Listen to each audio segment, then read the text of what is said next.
folks. This is Pastor Mike Hoggard, pastor of Bethel Church in Festus, Missouri, and head of prophetic research ministry, with another Watchman video broadcast. Nancy Pelosi, right off the top of the bat here. And I've got some startling video to share with you today concerning Nancy Pelosi and what she's talking about this week. You've heard all of the flap about this Ground Zero mosque that's going in near the site of the World Trade Center, and who's for it and who is against it, and then Barack Obama coming out, sticking multiple feet in his mouth over the deal. By the way, did you see the polls this week?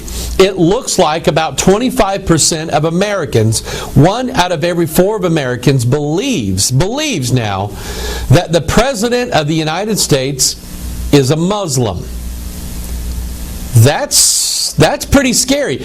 Not the fact that they believe it, but the fact that if he is a Muslim, we have taken a turn in this country.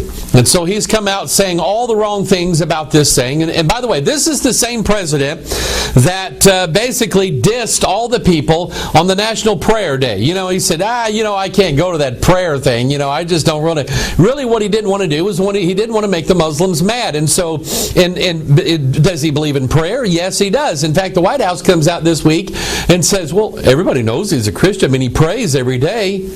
Okay, but praise to who? And he has this prayer ding. He is the one that led the, Ramadan? He led the Ramadan celebrations right out of the White House of the United States of America. Oh, this is not a Christian nation anymore. Anyway, Nancy Pelosi is jumping right into this deal because it just really scares her to see people threatening anything that she has to do with or anything she supports. So here is an article. Nancy Pelosi calls for the investigation of WTC mosque opposition. House Speaker Nancy Pelosi, California Democrat, called for an investigation of those who are protesting the building of the Ground Zero mosque on Tuesday. She told San Francisco's KCBS radio. She said, quote, "There is no question there is a concerted effort to make this a political issue by some. And I join those who have called for, when I watch this now, I join those who have called for looking into how is this opposition to the mosque being funded." Well, we are releasing here from our top secret broadcasting compound at 1233 American Legion Drive, Festus, Missouri. We are releasing video of showing how the funding. Now, this basically is in-house video.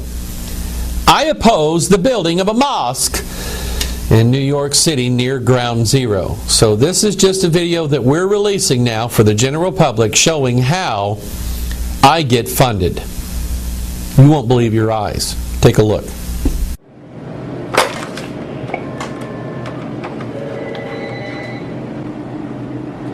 Oh, yes, Alicia, could you come to my office, please? Thank you. Yes? Need you to do me a favor. What? I need some funding. I need some money to go to McDonald's for lunch. Can you do that? Okay, I'll see what I can find.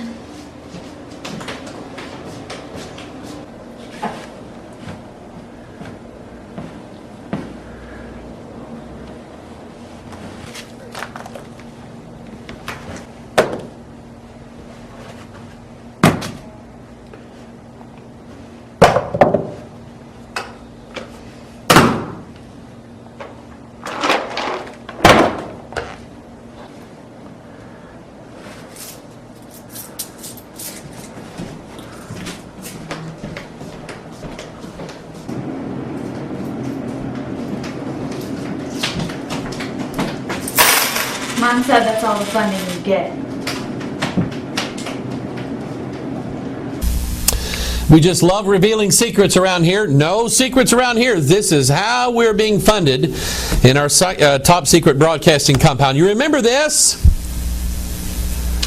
The body scanners that have been going in at airports all across the country, and everybody says, well, they're just going to take a quick look, make sure you got no bombs on you, and then let you go, and then we're going to delete the images. You really believed that, didn't you? Here's an article out. Feds admit storing checkpoint body scan images. For the last few years, federal agencies have defended body scanning by insisting that all images will be discarded as soon as they're reviewed. The Transportation Security Administration claimed last summer, for instance, that, quote, scanned images cannot be stored or recorded. Now it turns out that some police agencies are storing the controversial images after all. The U.S. Marshal Service admitted this week that it had surreptitiously saved tens of thousands of images recording with a millimeter wave system at the security checkpoint of a single Florida courthouse.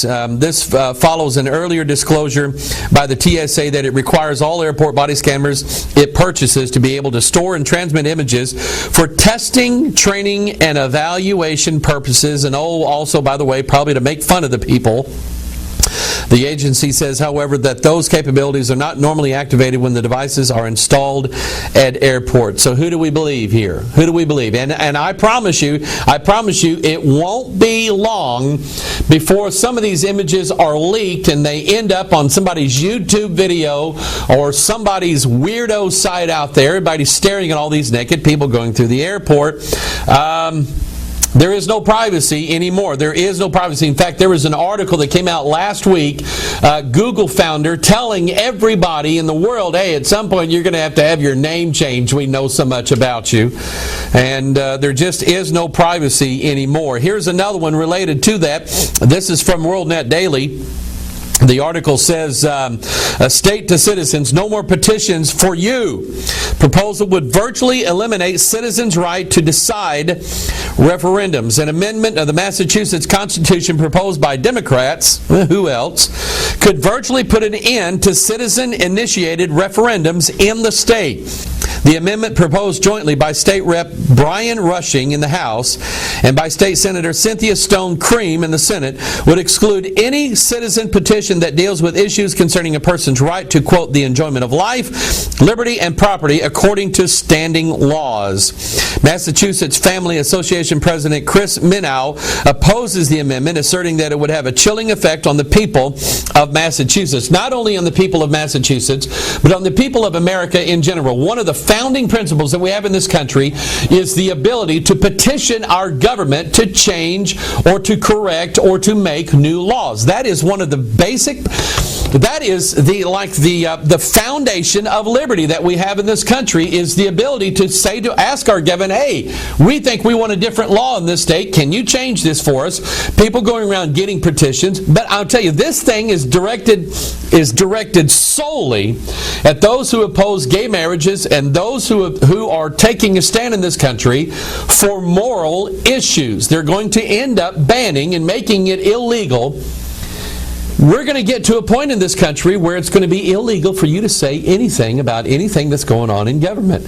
What happened to the United States of America? What happened to the land of the free? What happened to freedom of speech and the rights to address our grievances with our government? What has happened to that in this country? We ought to keep our eye on this and see what's going on. Here's one that, everybody knows that George Soros and Barack Obama and all his group is part of the New World Order. Everybody knows all this stuff. But what kind of repercussions is it having among certain groups in America? And I've been warning you about this, and I've been talking about this in several things we've been doing in our video called Baphomet, the God of Transformation. I show you sort of what I think is the plan that's going on right now in the United States of America to bring about its transformation. In other words, you have to get, and let me use some things here. Here is morals and dogma, and here is the Holy Bible.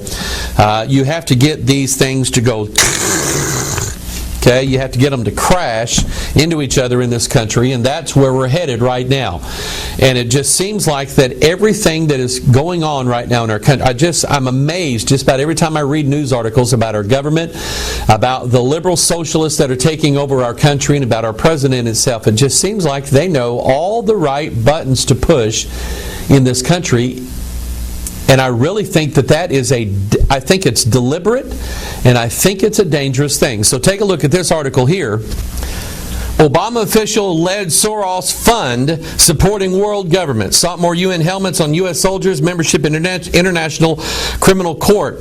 Again, this is from WorldNet Daily. President Obama's Assistant Secretary of State for Population, Refugees, and Migration, Eric P. Schwartz, that's awfully German sounding, previously served as the director of a George Soros-funded organization that promoted global governance.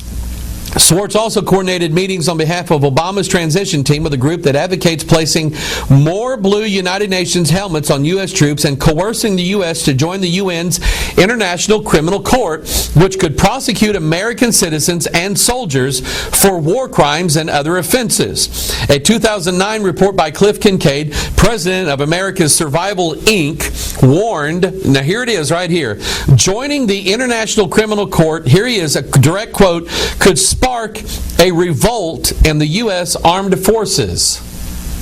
A revolt in the United States Armed Forces by the people who have all the weapons and all the guns and all the military might.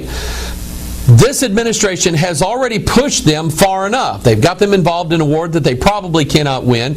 They pulled probably their most favored general off of the field and replaced him with somebody else. And here is just another thing and the fact that there is this ongoing issue about, and you know that there has to be talk. You know that these soldiers are out there on the field. They're not having public meetings, they're not having town hall meetings, but they're talking amongst themselves and they're saying, you know what, I wonder if my commander-in-chief is a United States citizen. And then we have groups like this, like George Soros and others, putting these people in power that are trying to bring our country under the governance of the United Nations, something that our armed forces men did not swear to pledge allegiance to. They said they would pledge allegiance to defending the Constitution of the United States. And according to this article, this could spark a revolt in the U.S. Armed Forces that we have not had. We have not had a military coup in this country forever. We've had a civil war, we had the American Revolution, but we're not used to seeing a military takeover of our country. I mean, this is not like we're some third world country or something. We just haven't seen that. And I don't know how this country is going to react to something like that, but I think it's on the horizon and we need to be watching. Here it is.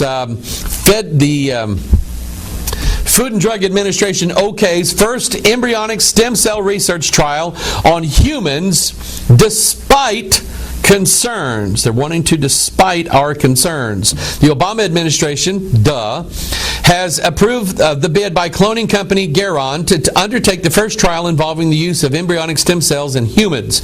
They have never been used before in people because the cells cause tumors and have immune system rejection issues when tried in animals. Scientists and pro-life advocates say human embryonic stem cells are not ready for trial because problems associated with the cells in animals haven't been solved. The embryonic stem cells still cause tumors and have issues with the immune system rejecting the injection of the cells. The FDA has initially placed the trial on hold, but Geron indicated today that the agency is now allowing it to proceed with an early stage trial on a stem cell therapy for acute spinal cord injury. The FDA placed a hold on the trial last August when evidence showed Geron's GRN OPC1 encountered safety issues when used in animal studies. Geron's own data showed higher frequency of small cysts within the injury site in the spinal cord of animals injected with the embryonic stem cells. Now remember, this is something that we primarily as a nation stood against back in between 2000 and 2008 when George Bush was in administration, and I don't agree with everything that he did, but he basically put a halt to embryonic stem cell research and said, I don't think this is a good idea. Most of America is against it.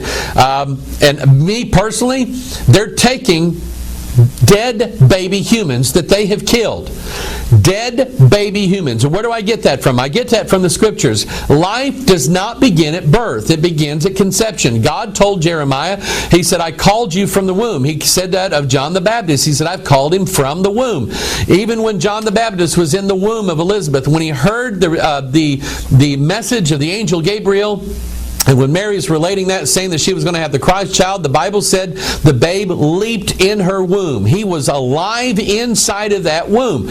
And it is murder to go inside the womb of a woman and kill that baby. It is something that is totally abominable then to take that unborn child, that unborn fetus, that unborn embryo, and use it to further the life or to better the life of someone that is already. How much more barbaric are we going to get in this world? When we abandoned the principles of the Scriptures, when we abandoned prayer in our schools, when we abandoned biblical principles, not only in the public realm, but in the church realm as well, when we started abandoning those things, this is when we started to see the flood, and I want you to remember this word, the flood of iniquity. And I'm here to tell you, and I'm going to show you something here at the end of this broadcast. God is going to pour out His judgment upon this world because of things exactly like this. See, it's all about, I'm sitting here and I am pushing buttons, and it's all about pushing buttons. And I think I know from the Scriptures where it all is going to lead. Here's something else related to that. Microchipping of Alzheimer's patients begins in Florida.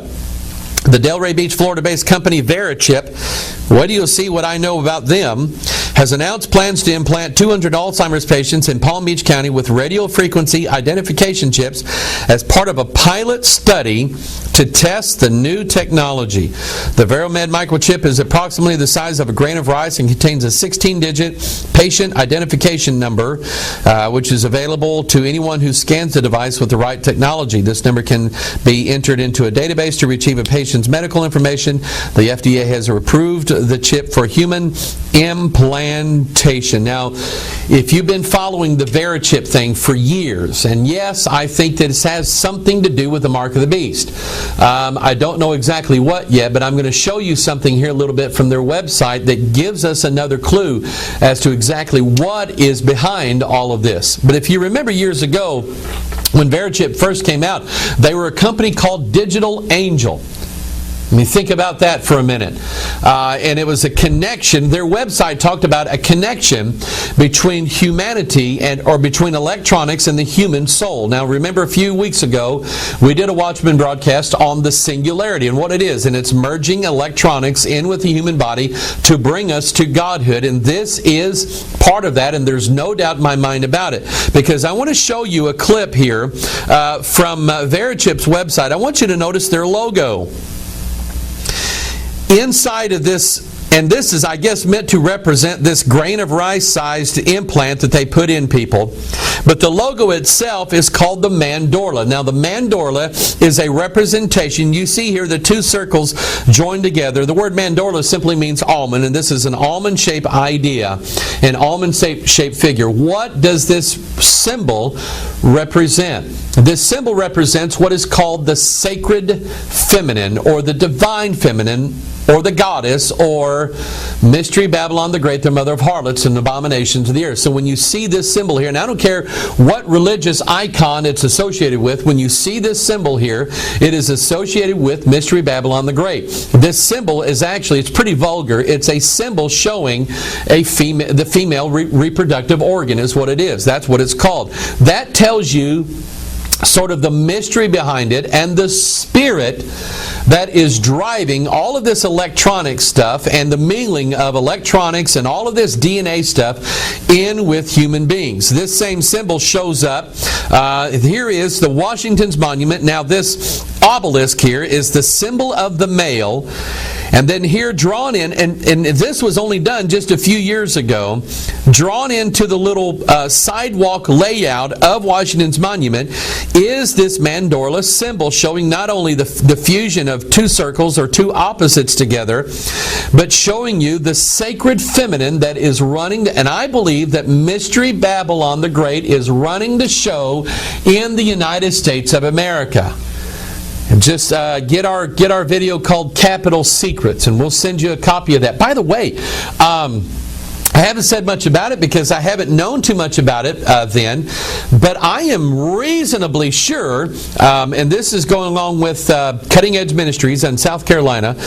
We did 3 videos. Let's see, let's pull the book out here. We did 3 videos back last winter, if you remember, and it covered me up for quite a while, on Dan Brown's new book, The Lost Symbol. The first one was called Freemason Symbols Revealed. The second one was called Capital Secrets, and that's kind of what Brown deals with here.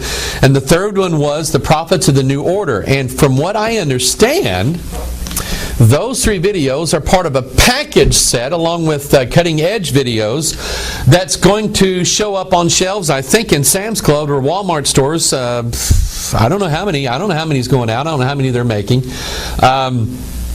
But my hope is that brings and draws more people to watching the Watchman video broadcast so that people can be updated and know exactly what's going on in this world. But we talked about this in this video, Capital Secrets, and if you want a copy of that, go to Walmart, go to Sam's Club, or you can just call us and we'll send you a copy of it. But this is an image of the sacred feminine mystery Babylon the Great. That shows you who's running the show here. And, people send me articles all the time. Sometimes I have time to read them, sometimes I don't. But a lot of times when I see the logos or the symbols, I know exactly what's going on. And now we know what is governing Verichip. Here is something else that somebody sent to me. This is a fellow by the name of Bruce H. Lipton, Ph.D., uncovering the biology of belief. He said, humanity is on the brink of spontaneous evolution. Spontaneous evolution offers you the information, inspiration, and invitation to participate in the greatest adventure in human history, conscious evolution. Economic meltdown, economic crisis, seemingly endless warfare. The world is in critical condition. We all heard stories of people who experienced seemingly miraculous recoveries from illness, but the same thing can happen. Can the same thing happen for our world? According to pioneering biologist Bruce Lipton, it's not only possible, it's already happening. We are surrounded by the proof that we are poised to take an incredible step forward in the growth of our species. Notice the language that's being used here. In spontaneous evolution, this world-renowned expert in the emerging, that's an interesting word there, emerging science of epigenetics teams up with the political philosopher Steve Behrman to offer a new and hopeful story about humanity's evolutionary destiny. And I want you to take a closer look here at the top banner of his website. Notice the DNA there on the upper left. And notice the lettering here, uncovering the biology of belief. And I want you to notice the letter O, the letter E, the letter E, the letter O, the letter O, the letter O, the letter E, the letter E. I want you to notice those letters that they have and basically contain the as above, so below sign, the fusion of opposites. And I'm going to show you something more about that here in just a little bit. But all this goes right into Daniel chapter 2, showing us that they, the fourth kingdom of Daniel, shall mingle themselves with the seed of men. That is going to be the day when mankind is transformed into a god. Not like the God, but into a god. And it's going to give humanity this mindset, like Lucifer said in Isaiah chapter 14. Mankind is going to repeat the mantra of Lucifer, I will be like the Most High. 7 words there. His 5-point plan. And this is all part of it.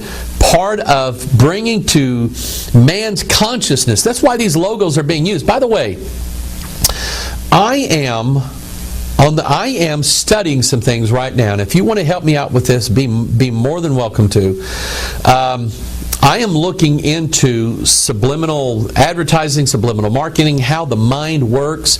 I saw some fascinating things the other day that really just kind of connected for me why there's so much symbolism going on in everything that is around us. And so if you want to help me do some of the research on that, send it my way. I'd love to see it. All of us working together, we're going to get the truth out. But anyway, the symbolisms and the ideas and all this stuff that's being put out there, that mankind is going to become a god one of these days, in planning in man's mind the plan, I will be like the Most High. I will be God. Now, we are going to be joint heirs with Jesus Christ. We know that through the Scriptures, but it's done through the cross of Jesus Christ. This is a plan that's going to try to achieve that without the cross of Jesus Christ, and God absolutely will not allow it. And by the way, I've got another graphic to show you here concerning the New World Order, and I don't know what article it had to do with. I don't know what he was speaking on, but this just looked really interesting to me. Dun dun dun. That's what category that falls into. Here's another one. A dun dun dun. Is your detergent? See, this is all New World Order, Big Brother stuff here. Is your detergent stalking you? Brazil's Omo uses GPS to follow customers home with prizes. Oh, we're going to give them rewards if we'll just let us bring them into the New World Order. Unilever's Omo detergent is adding an unusual ingredient to its 2-pound detergent box in Brazil. A GPS device that allows its promotions agency, Bullet, that's an interesting word there, to track shoppers and follow them to their front doors. Now, why do they have to know that? Why do they have to know where I live? Why do they have to know what room I store my detergent? Why do they have to know all that? That's not what it's about. It's about control. Knowledge is power, and the more information they have on you, the more power they can have on you. A brave new world. Somebody sent me this one, and I get it. I mean, I immediately get this. This is from, and I had to ask them what this was all about, what company this. I think this is a wool company, New Zealand wool company that makes all these wool sweaters and I don't know, all kinds of stuff. But here's their product called Icebreaker, and it shows a woman riding, a beast with all these horns. In fact, he's part man and part beast. A woman riding the beast. Let's see, where's it? Revelation 17 is where they get that from. It's easy to identify the spirit of this world, people, if we will just take a look. Now, I mentioned in our Pure Bible study this week, and they caught it. One person emailed me and said, I think I get it, Pastor Mike. I think I know where you're headed. This story about the Holy Reverend Benny Hinn, who I believe is a Catholic mystic anyway, and all of a sudden his wife is divorcing him, and then all of a sudden, according to let's see, who is this? A National Enquirer article, and you say, well, it's a National Enquirer. Now, I don't know if you're not part of America, I don't know if the National Enquirer is in other countries, but the National Enquirer in this country has been known for, let's say, enhancing certain photos and enhancing certain stories that probably may not be totally true, But remember, they're the ones that broke the story in this country on, who was it running for president? With Al Gore. He was running for vice president with Al Gore. I can't think of his name. He had big hair. But anyway, they broke the story of him and had pictures of him going into a hotel, meeting his mistress, and all of a sudden there's this love child involved and all this stuff, and his wife's divorcing. It was the Enquirer that broke that story. Now, the Enquirer is breaking this story here. I can't say yay or nay that it's true, but there is a picture here of Ben the Hinn and Paula White. I don't know if you know who that is. She's another one of these crazy, charismatic, everybody ought to be rich and good looking like me if you're saved kind of people. And they're running around together and they're walking into a hotel holding hands. Okay. I mean, that's all we know. Okay. That's all we know, and we don't know anything else. That, to me, is not the biggest story. The biggest story is, where is the hotel that they're going into, and why were they there to begin with? The hotel is in Rome. Both of them were there meeting with high-ranking Vatican officials. Why? Well, I wasn't there. I wasn't in the meeting. But it doesn't take, let's see, I am not a rocket scientist and I'm not a brain surgeon, and so I think I'm qualified to make this statement. It doesn't take either one of those to understand. Now, I mean, naturally, you see a guy and a gal walking into a hotel holding hands. There is a conclusion that could be drawn from that. It may not totally be the right one, but there is a conclusion. So likewise, when you see two of these high-ranking, charismatic, and I will tell you this, that I have a deep suspicion, based upon articles that I've been reading for the last probably 25 years, that the whole charismatic movement is a daughter of the harlot, the Vatican. 1963, the whole Vatican II thing, they promised the ecumenical movement, promised to bring everybody in. I do know for a fact, based upon what I've read, that this whole speaking in tongues and Holy Ghost manifestations movement also took place inside Catholic institutions, Catholic colleges, among Jesuit priests, and on and on and on and on and on. I know that Paul Crouch of TBN loves to have Catholic priests up on the stage and talk about how they're Christian brothers. So the question I have is, I think the deeper controversy is, here's Benny Hinn and Paula White, who millions of people all over the world who would never, ever, ever, ever, ever in a million years be Roman Catholic, they're following what these people are doing. And here is these two meeting with high-level Vatican officials. Mystery the Babylon the Great, the mother of harlots, is meeting with her two daughter harlots. That's just what I think. That, to me, is the biggest story that's involved here. Now let's switch keys here. Somebody sent me this website. It's called Core. I think this is Church of the Rock or something like that. And you know me, I'm big into logos and symbols. And I saw this and I'm going, hey, I know what this is. Take a look at this. Take a look at their symbol. And I want you to just kind of ponder this for a minute. Use your imagination. No, don't do that. Just take a look at the symbol real quick and tell me what you think it is. Now, I will also show you this same symbol actually, this is like the credit card I have in my wallet right now. Okay, Chase Bank's logo has that same symbol. What is that symbol? Can you guess? I'm going to give you 3 seconds. 1, 2, 3. That's what it is. It's the swastika. And you say, I knew it! I knew that Chase Bank was linked in with the Nazis. It's a whole lot bigger than that. Okay? This is a symbol that the Nazis used. This is a symbol that Hitler used. But why did he use this symbol? Did he invent this symbol? No. This symbol was around for thousands of years. What does it mean? It is a good luck thing. It is a thing. It is a symbol now that gives new life or rejuvenation or resurrection. What is it? By the way, this same symbol is all in the House of the Temple Lodge in Washington, D.C. It is a variation, Albert Pike talks about it, Morals of Dogma, it is a variation of the cross, which is a picture of the X chromosome. So I want you to get this idea here. In fact, I want you to get this, okay? This is all about, now the religious systems of the world are turning into agents of the transformation of mankind. And here we have the banking systems of the world, so that no man might buy or sell, save he that had the mark or the name of the beast or the number of his name. Even in the Denver airport, the New World Airport was designed in the shape of a great big gigantic swastika, this symbol of the transformation of mankind. Here's a website from a group called Equip and Inspire Conference 2010. The promotion for their new conference, here again, another thing where they're going to shift and change everybody's paradigms. Now let me kind of explain what that is. In fact, they say discover a paradigm change of what you can accomplish.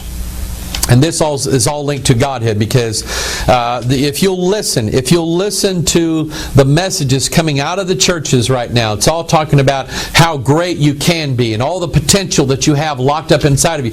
They use terms like spiritual gifts, and we need to do a spiritual gifts inventory to find out maybe listen to the wording here, what your hidden purpose really is in Jesus or in God.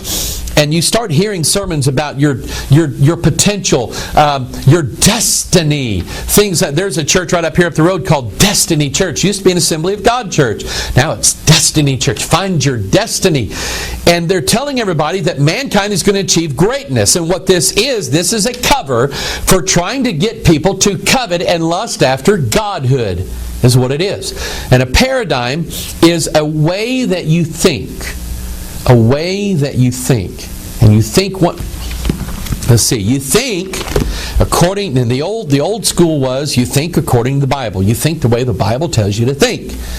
Now there's going to be a paradigm shift in man's consciousness, a change. Something is going to take place that's going to shift man's awareness. I've heard a lot of speculation, and I think some things are going to be discovered in this world that people, if you're not careful, you're going to believe it.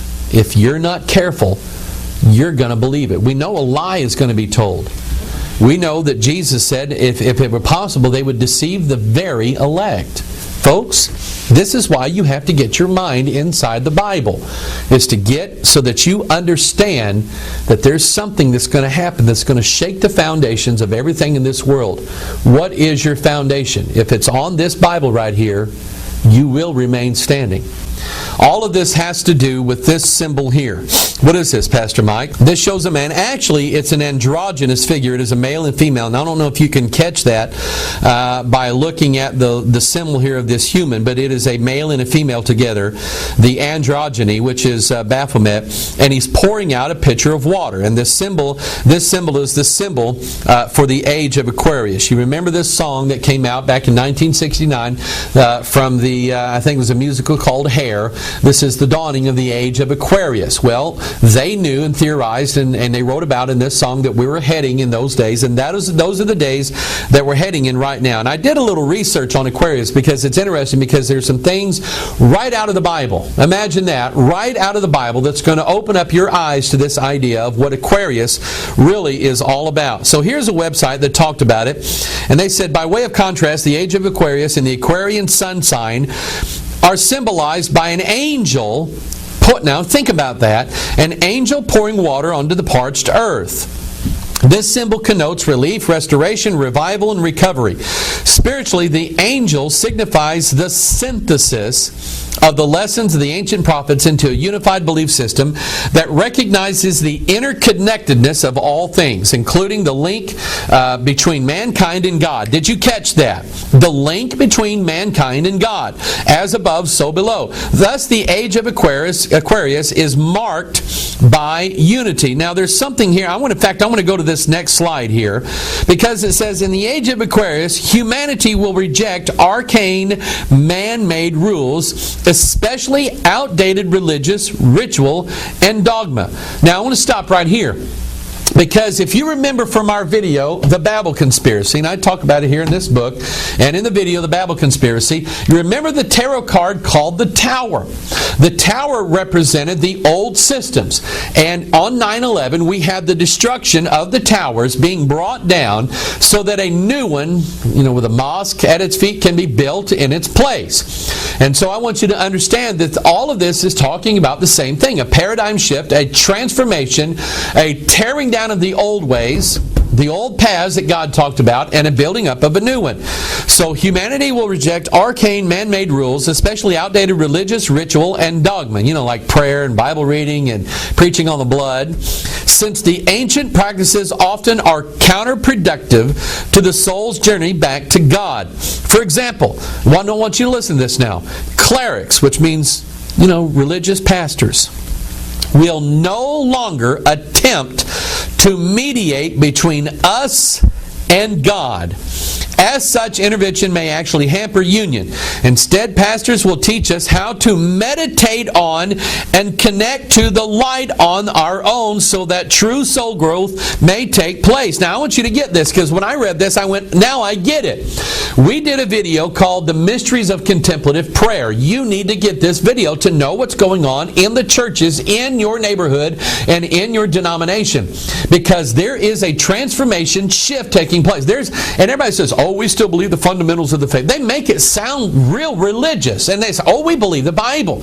They make it sound right. But the truth of it is that there is a transformation taking place by the pastors, by the Bible colleges, by the denominational leaders. There is a transformation taking place whereby these pastors, instead of leading you to the cross of Jesus Christ and Jesus Christ Himself, who is the only mediator between you and God. You see, there has to be one.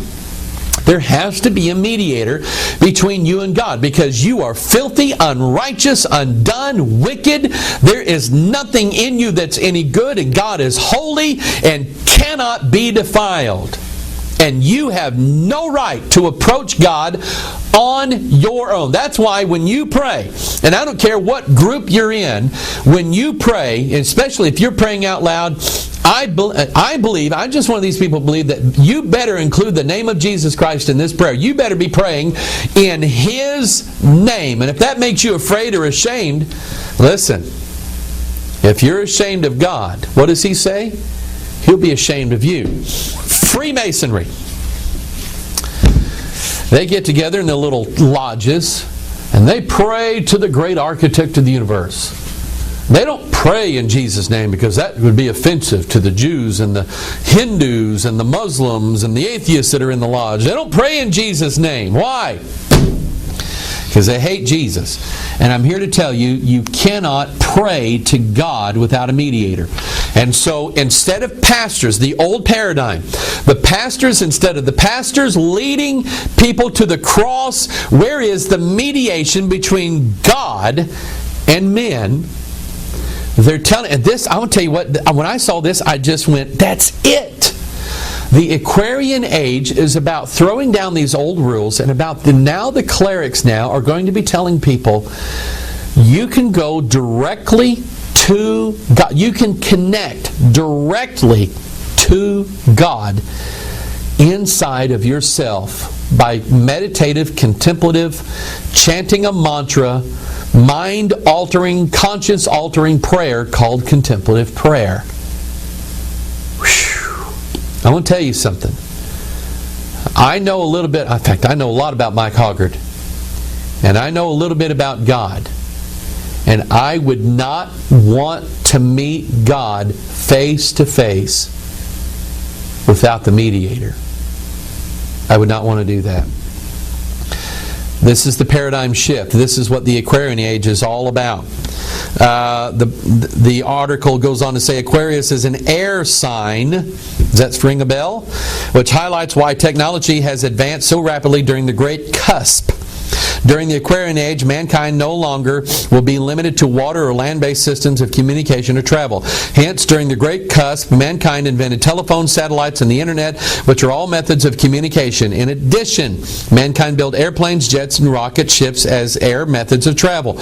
We can expect technology to continue expanding at phenomenally rapid rates.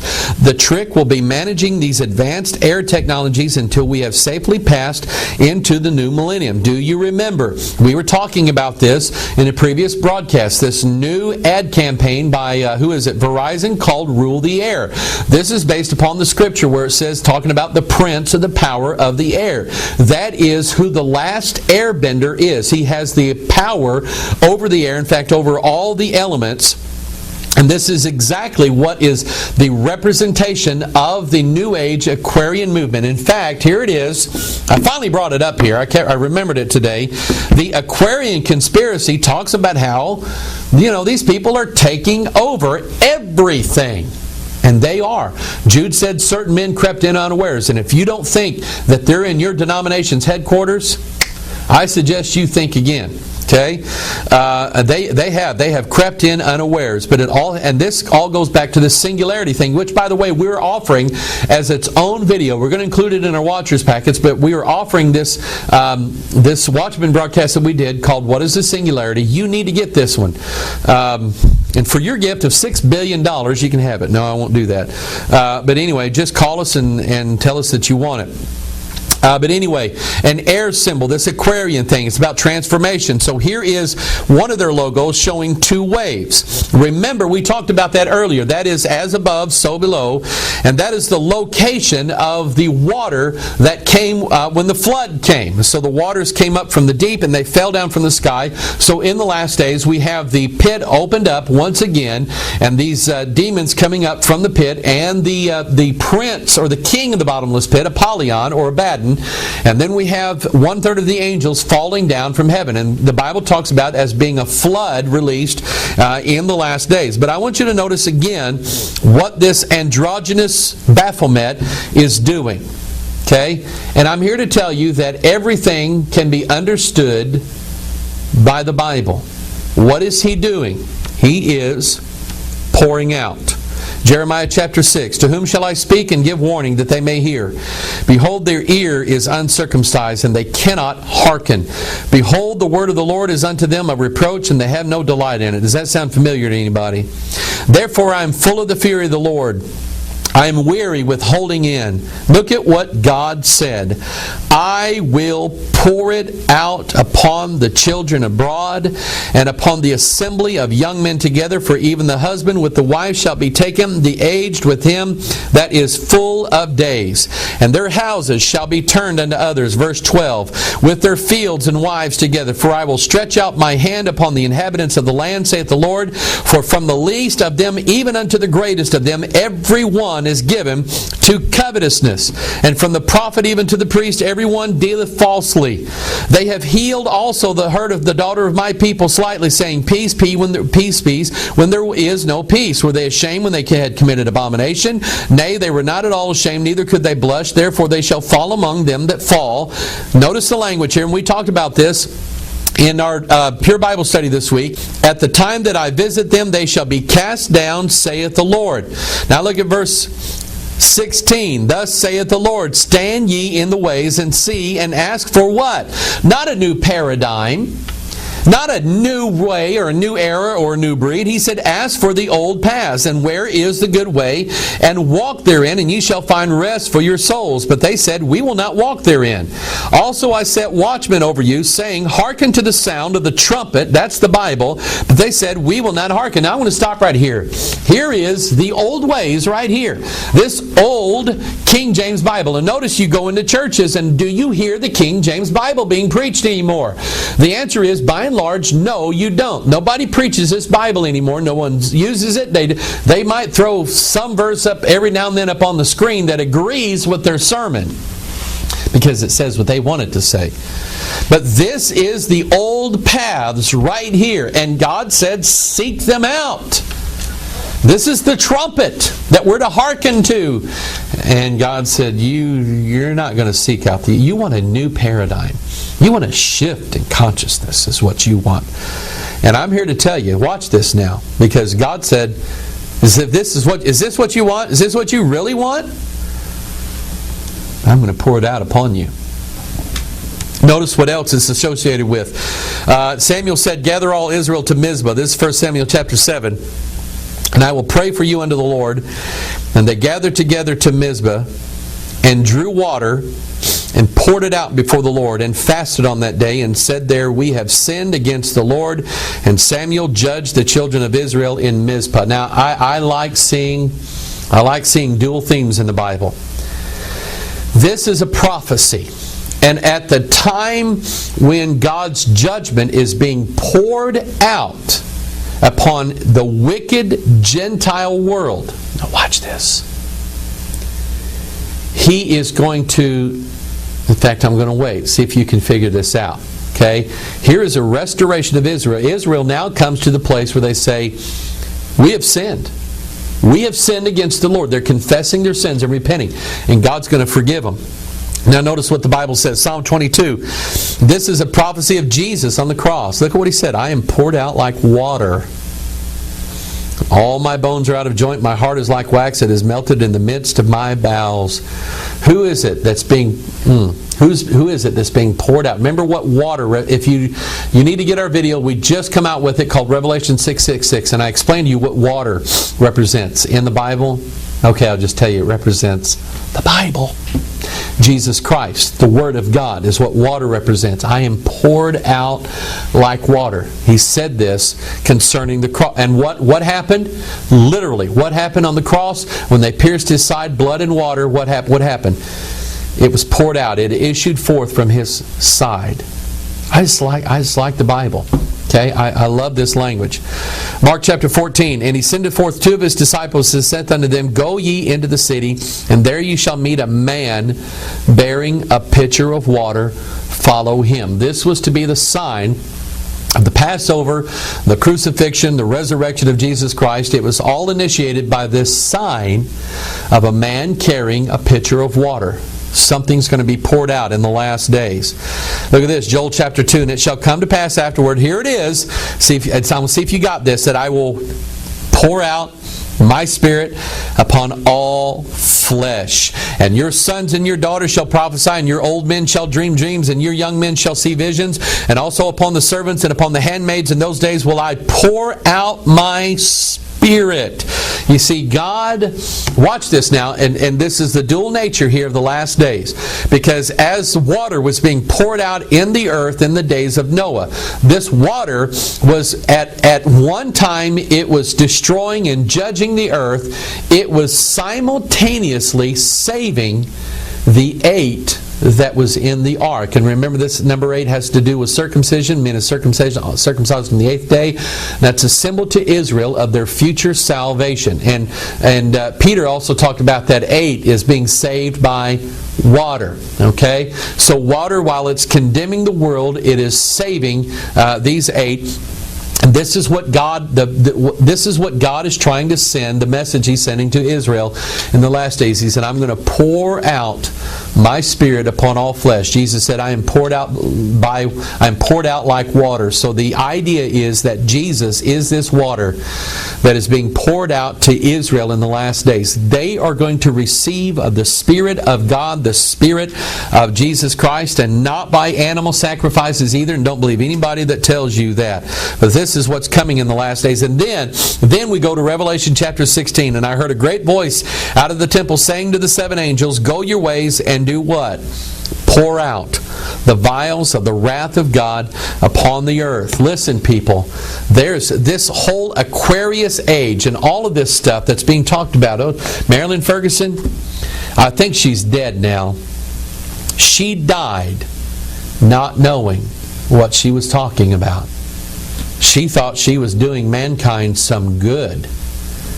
But all she was doing was bringing about the pouring out of God's wrath upon the earth. But simultaneously pouring out the Spirit of Jesus Christ into the people of Israel in the last days. All things can be explained by the Bible. I've had this now for 2 weeks. We went on vacation. I appreciate everybody that prayed for us. And I come back and I'm going, you know what? I am going to teach this. I'm going to deal with this. To me, this Bible, it never, ever ceases to amaze me. Read this Bible, because the shift is coming.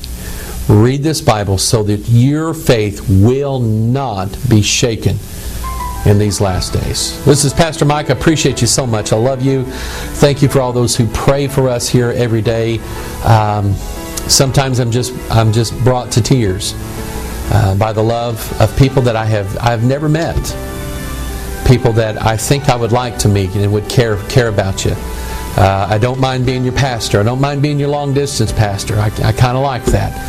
And if there's anything that I can do to help you, you got it. Give me a call, send me an email, write me a letter. Get in your car, drive over here. I'd love to sit and visit with you. God bless you. I love you. We'll see you on the next Pure Bible Study. Hopefully we'll be back in the book of Ruth then. God bless you. Bye-bye.